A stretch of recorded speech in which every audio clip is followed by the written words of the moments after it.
Hey everyone, welcome to this week's car review. It's a beautiful sunny day here in Connecticut, which is unfortunate because sunny days are never good for car reviews, but hey, I don't control the weather unfortunately, so we'll struggle through. At least today I remembered to bring a gorilla. There's William back there. He's a little hard to see because this is a dark brown interior vehicle and he's a dark brown exterior gorilla, so he's kind of a stealth gorilla today. This week, what are we driving? We are driving a Jeep Grand Cherokee. And you might say, what? What are you doing in a Jeep, Nick? This is not your style. That's true, it's not my style. I'm probably unlikely to ever own a Jeep Grand Cherokee myself, or even an SUV. I'm not a big SUV type of person. But this is a very interesting vehicle in a number of ways. Speaking as an honorary American that I am, we love our SUVs. We love them. If we are going to the supermarket, we want the option to go off-road if necessary. We want to be up high looking down upon on everybody else, and we want to be doing as much environmental damage as we possibly can. And the only way to do that is to have a large SUV. When I was starting to do the research for this video, I was astonished to find that there are no less than 37 different types of medium-sized SUV and crossover vehicles for sale here in the US, showing just how popular this type of vehicle is. So I was a bit, how am I going to compare this car with all the other models like I normally do? So I had to slice and dice it a bit. I had to take out all of the crossovers, silly crossover cars. We took all of those out, and that got me down to about 20 cars. And then I divided the remaining medium-sized SUVs down into two lines, the ones that are 50,000 and above and the ones that are 50,000 and below. So we'll call those mid-size SUVs and premium mid-size SUVs. So I'll do a bit of a comparison of both segments because this car sort of falls into both. The range, within the Grand Cherokee range, they start at just over 30,000 and they top out at mid-60s. So there's a broad range within the Jeep Cherokee range, Jeep Grand Cherokee range. The other interesting thing about this car is, of course, that Chrysler Fiat Group are doing very well financially. After doing very poorly back in 2008, 2009, nearly going under, suddenly they're returning great profits and selling an awful lot of cars. And this car is one of the reasons for their turnaround. This car and its little brother, the Cherokee, which was released last year, have been enormous sales success for Chrysler Jeep. And it's interesting to look and see why that is. You know, not all of Jeep's vehicles are fantastic. If I think about the Patriot and the Liberty, those are pretty terrible cars. The Grand Cherokee and the Jeep Cherokee, on the other hand, are very upmarket vehicles and sell very well in their segments because they're such excellent value for money. And these days, American cars are just as reliable as any other brand on the market, sometimes more so. So there's a good reason to buy these cars because you get so much value for money and they're such nice cars. So what are we going to do in this review? Well, just like most of my reviews, we're going to take a look at the details of this particular vehicle and compare it with others within the segment, and I'm going to split it into two. I'm going to talk about the low-end medium SUVs and the high-end medium SUVs. And then we're going to have a look around the inside, the details inside this car, and some of the neat toys that you get with this car. Have a spin around the outside of the car, have a look at the stylings, which I think are quite nice. The new metal in these Grand Cherokees are a very handsome beast. And then we're going to take it for a spin.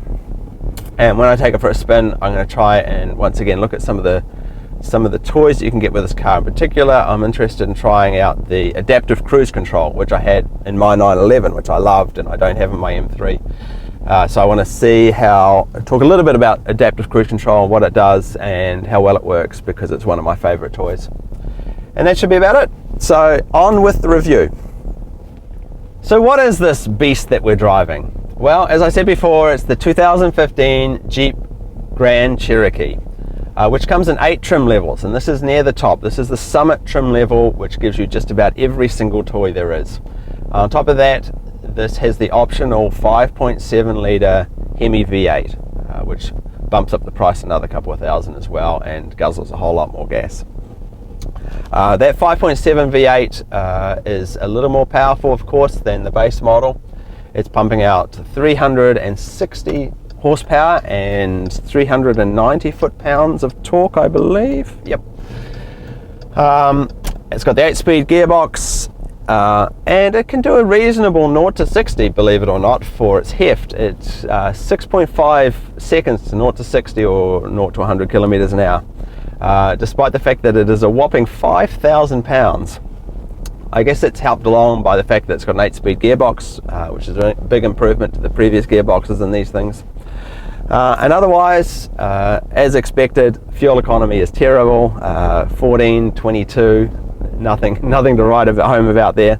It's as bad as my old M3 was. And has a top speed of 120 miles an hour limited. One of the things to note about this car is that it comes standard with the excellent Quadra-Track 2 four-wheel drive system, which we'll talk a little bit about when we do the interior of the car. And that's one of the things that makes Jeep, I guess, a little unique within the segment, is that it has true four-wheel drive capability, where a lot of the other SUVs, they have four-wheel drive, but you wouldn't want to take them off-road. They often don't have a low gearing or four-wheel drive modes. Take the X6, for example. You wouldn't want to take an X6 off-roading. Okay, let's take a moment to consider what competes with the Jeep Grand Cherokee. And what we'll do first of all is look at the lower level trims, the $30,000 to $40,000 models, which are really the volume sellers, both for Jeep and for Ford. The Ford have the Ford Explorer, which also sells an enormous amount here in the US, and they've started selling them to the police forces. You see them everywhere as police cars these days, and that's the volume seller for Ford as well. And when I say volume seller, they've sold hundreds of thousands of these a year. In fact, 200,000 of these last year for the Jeep and 200,000 last year for the Ford Explorer. And so they're the real volume sellers within the segment. The other big seller is the Kia Sorento. And the reason why the Kia Sorento is so popular is because it's the cheapest. Even the bottom model comes packed with features, and it has the best warranty. So those are very attractive reasons to buy the Kia Sorento. After that, you start getting into diminishing returns, cars that don't sell as well as those three. The Ford Touareg is one of those. I think there's a good reason why the Ford Touareg doesn't sell as well, and that is because it's so much more expensive, more than $10,000 more expensive than the bottom of the line Jeep or Explorer. And while you're getting a German car for that, you're not getting any extra toys, you're not getting any extra warranty, and you're certainly not getting any extra power. So the Volkswagen Touareg is more about the badge. And here in the US, the Volkswagen badge is still considered a value badge as opposed to a premium badge, so they don't sell that many of those. The other one is the Dodge Durango, which is the Jeep Grand Cherokee and Dodge drag, basically. Same engine, same platform, same everything, just a Dodge branded vehicle. So they sell pretty well. And the Toyota Highlander, which is Toyota's, Toyota has several models within this range, within the SUV, mid-size SUV range. But the Highlander would be the most popular one. And that also doesn't sell as well as it perhaps could, because it's a little less power. It's a little bit more expensive and doesn't come with as many toys as the American cars do. Other than that, there are many more, as I said, but I won't go into each one of those. Those are the models that sell the best here in the US for the lower down price models. If we look at the premium mid-size models, which this particular car falls into, because this car is priced at over $50,000, and this is really what this car is competing with.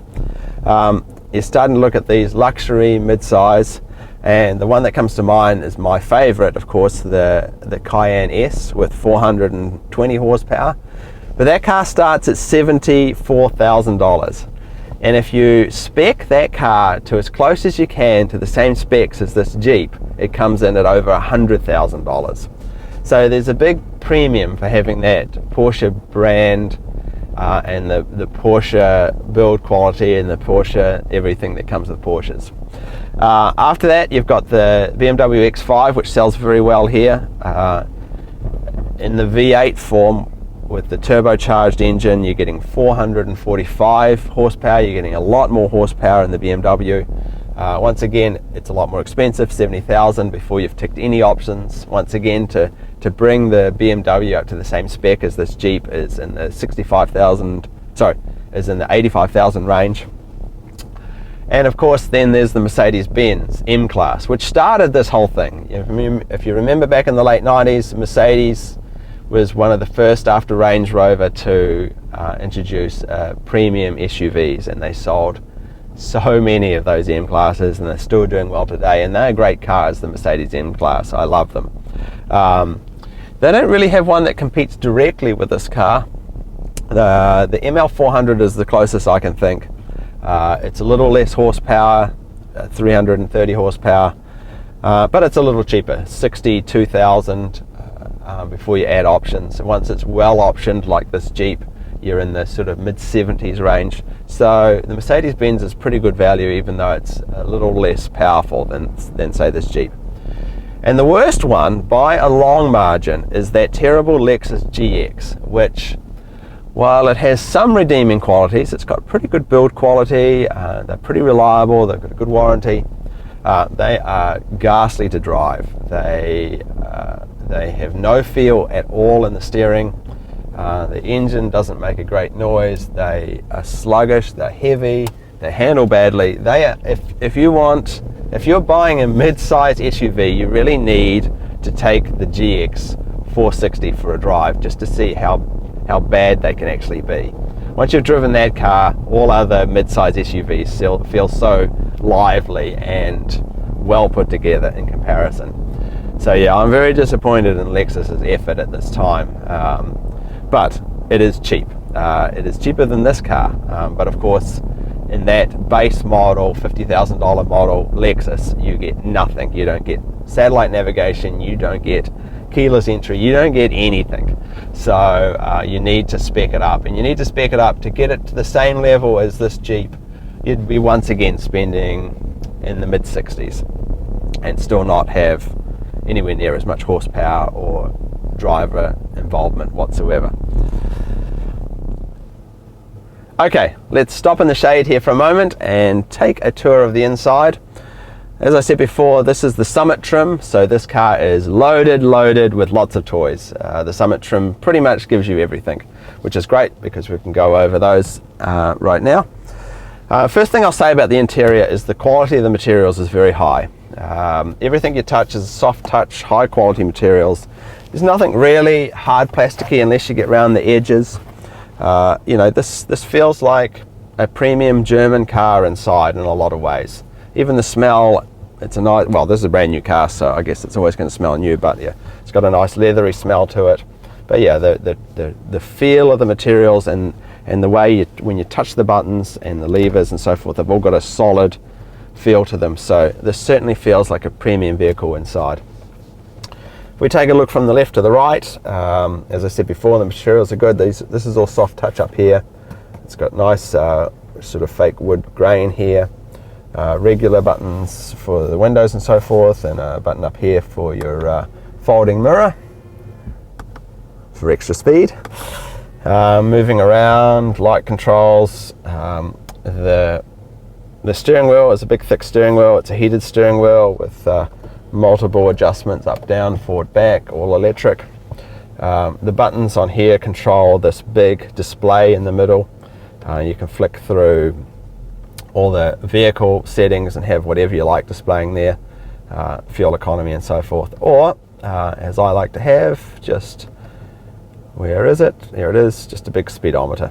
Or if you like, you can flick it to a regular looking speedometer. So very configurable display, which we like. A lot of manufacturers are going this way. It's good to see. And over here is your cruise control settings, including the adaptive cruise control, which we're going to try out when we take it for a spin. You might think, where is the change track and volume controls? Well, they're around the back here.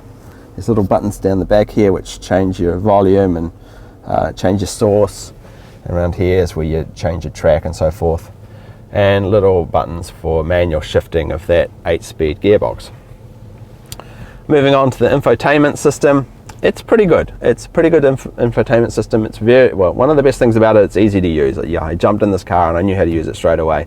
It can be a little quirky, especially when you've got external media attached to it. Apparently, it can be a little tricky to move tracks and get it to sync exactly the way you want. But on the whole, this is an easy system to use. And nicely, they duplicate most of the controls, both on the screen and the main controls are all switches and buttons here. So it's not too crowded, but all the things you want to use are here at your fingertips. Moving down, there's a little cubby hole here, which gives you a slot for media, an SD slot, and a USB slot to plug your phone, and a 12-volt slot, and a auxiliary in slot, and a little bit of room for your junk there. 2 cup holders. The gear selector can be a little confusing. It says park, reverse, neutral, drive, sport, but it only moves forward and back. So sometimes you can be confused as to where it's going, because you think, oh, I'm in neutral, I can just push it all the way to park. But if you hold it there, it goes there, but it can jump. I have trouble figuring out exactly where I am. I guess it's just something you get used to. Anyway, back to park, go back to park, that's it. And then here is the Gentrack 2 4-wheel drive system. This is what really puts Jeep aside from a lot of the other cars in this segment, is that they have a real 4-wheel drive system with a low mode, a creep downhill mode, sand, snow, rock, mud, you name it, and of course the air suspension, so you can raise and lower the car. Everything you want in a 4-wheel drive. Unfortunately, no lava mode, so I guess you could use rock mode for that. So yeah, nice 4-wheel drive system. Obviously most people will never use it, but nice to have it there. Moving around the rest of the car, down here's a speaker from the very powerful, awesome stereo system that's in this car. They certainly haven't scrimped on power. When you turn the volume up, you're rocking to it. And the seats. I have a complaint about the seats. The seats are kind of hard. I guess hard isn't too bad, but I wonder after a long trip whether the hardness of these seats might get on my nerves. But still comfortable and supportive nonetheless. Maybe I'm being a bit harsh by calling them hard, but yeah, they just seem a little hard to me. What do you think back there, William? You finding the seats hard? Not much of a talker out, William. Yeah. So how about we jump into the back and have a look at the room in the back. Okay, William, shift your ass over and come in. Okay, here we are in the back seat. And as you'd expect, this is pretty roomy. Mid-size SUV, so it's always going to be pretty roomy back here. There's plenty of leg room. There's not a lot of headroom though. For me, 6 foot tall, my head's hitting the roof, which is a little surprising, but anyone a little shorter than me will be fine back here. You get a few toys back here as well. Let me just open the door here. You get heated seats, 2 USB charging stations, and even a 115 watt AC. So lots of things to charge the kids' toys back here. And surprisingly, I actually find the back seats even more comfortable than the front seats. They seem a little softer. Maybe it's my imagination. And if we come around here and press the electronic liftgate, you'll see where this Grand Cherokee really shines. There's an enormous amount of room in the rear trunk. Enough room in there for probably half a dozen stuffed toy gorillas. So next, if we stop and take a look around the outside, I think Jeep's done a pretty decent job with the styling of the Grand Cherokee. It's a pretty handsome hunk of metal, but I guess the looks of a car are completely subjective. Some people will love it, some people will hate it. For me, I think it's a reasonable looking car, as good as any others within the medium SUV range. What's interesting is there's no badges to give away the fact that it's a V8. I would have thought they'd be showing that off. Otherwise, it looks pretty much like all the other Grand Cherokees, aside from this one, of course, has the 20-inch aluminium wheels. Okay, next up, I'm going to head into some very heavy traffic on the highway here, and we're going to give this active cruise control a whirl, see if we can get it working. So the first thing I guess I need to do is turn on cruise control. Cruise control is ready. Beep beep. Just side impact warning there. Just try not to hit that car, Nick. Next I'm going to turn on the active cruise control. There we go. On, turn on, there we go. And now I'm going to set my speed. So we are doing a very leisurely 30 miles an hour, and I've set the cruise control speed to 60 miles an hour. And now I'm taking my feet off the pedals and we're away. I'm going to change lanes and there's going to be a gap and the car should speed up for a little while. There we go, it's speeding up. And I'm going to reduce the gap between me and the car in front of me. So yeah, without touching any pedals, the car is automatically setting the speed of the car in front of me and setting a gap. So there we go. I've got the cruise control set at 60 miles an hour. The car in front of me is doing far less than that, so it's holding the distance. If I press this button, I can increase the distance between me and the car in front. It should start dropping back a little. Now I decrease it, and I should start getting a little closer. If I dive into this fast lane, the car then switches to the car in front of me and I continue to follow it. So I'm not touching any pedals, it's just following the car in front of me doing 55 miles an hour. I increase the speed on the cruise control. I take that right up to 100 miles an hour, which is the maximum in this car. Okay, so the cruise control is now set at 100 miles an hour, but the car is just pacing with the car that's directly ahead of me. And I can increase and decrease the gap between me and the car. Like if I increase it now, I'll increase it to the maximum, it should start dropping back a bit. There we go. Slow down. It's allowing the car in front of me to edge forward a little bit to leave a larger gap. So this feature, I love this feature, especially on long drives. It makes a long drive a lot less tiring because the car does a lot of the driving for you. You still have to concentrate. You still have to make sure that no one's doing anything silly, but generally you can take your feet off the pedals and the car will do a lot of the driving for you. I certainly look forward to having this in my next car. Okay, finally, to wrap up this video, a quick trip on the highway. I'm just stuck in a little bit of traffic here. This will clear in a moment, then I can open it up a bit. In the meantime, let's talk a little bit about the positives and negatives of this car and my overall impressions. You know, my overall impressions are that I'm very impressed. I've become more and more impressed with American cars in the last couple of decades. They've certainly, ever since the bad times of the 80s and 90s, they've gone behind us now. You know, American manufacturers are really producing some quality cars these days, and I would be happy to own one myself. This car obviously is an SUV, so it's not the greatest handling car in the world, but it's a smooth, quiet, well-performing vehicle, and it's got plenty of power for what it's designed to do. At $53,000, it's starting to crowd the price of the premium German SUVs, but then you have to keep in mind that at $53,000, this car is completely loaded, whereas the entry-level German sedans, you've got to add a lot of extras to get it up to the same spec as this. So they're often 10 or 20 or even 30,000 more expensive than this car. Anyway, we've opened it. The highway's opened up a little bit, so let me demonstrate the acceleration a little bit here. I'm doing 60 at the moment. Put my foot down, and it picks up pretty well. You know, it's a 5,000 pound car, so it's not going to be like lightning. Handling's not too bad, but overall, you know, it's a nice, smooth, quiet car to drive, and I think that's what people look for in an SUV. Anyway, so what are my final thoughts? Well, the things I like about this car is, you know, high quality materials. It's as high as a lot of the German cars, but you're paying a lot less. Everything you touch feels solid, feels like quality. All the switchgear feels like quality, and it drives nicely. It drives like a quality SUV. It's got a quiet and smooth ride. It's a pleasure to drive.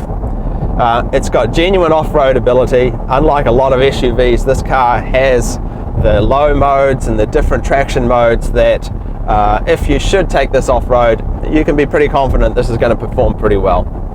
And of course, this car has a mountain of toys as standard. Whether it's the sunroof, the active active cruise control, all of the bits and pieces, the remote start, everything. It's everything you might want in this car, and it's standard. You don't have to option it. It just comes as part of this package.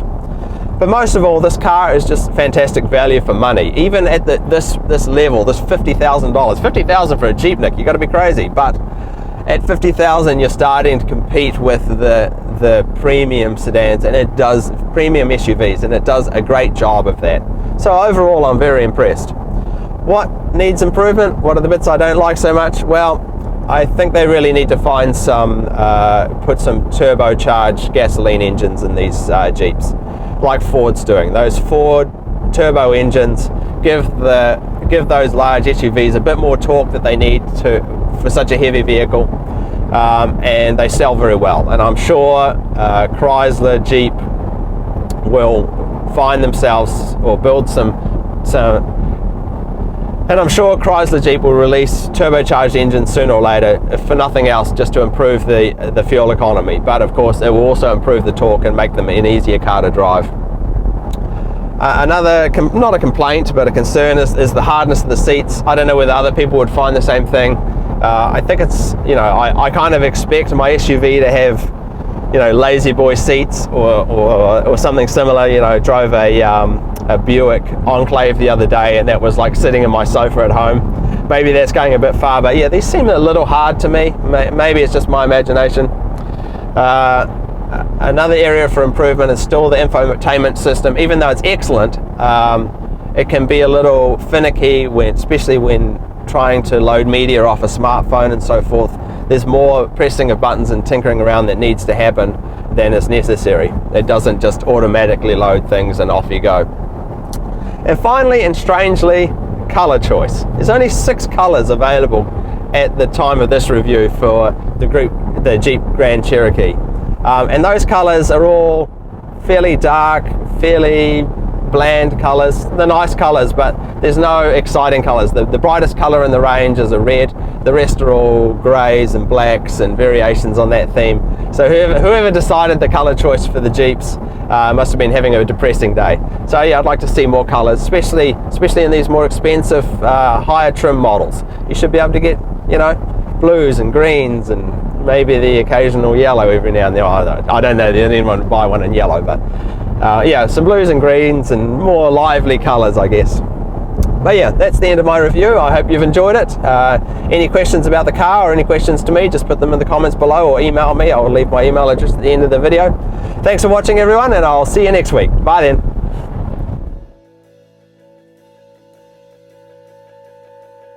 So, what do I compare start by comparing the lower level Jeep Cherokee. What other models compete with this Jeep? So, what other models compete with this Jeep Grand? Let's consider what competes with the Jeep. So let's consider what competes with the. So let's consider what competes with the Jeep. Speak, Murray, speak.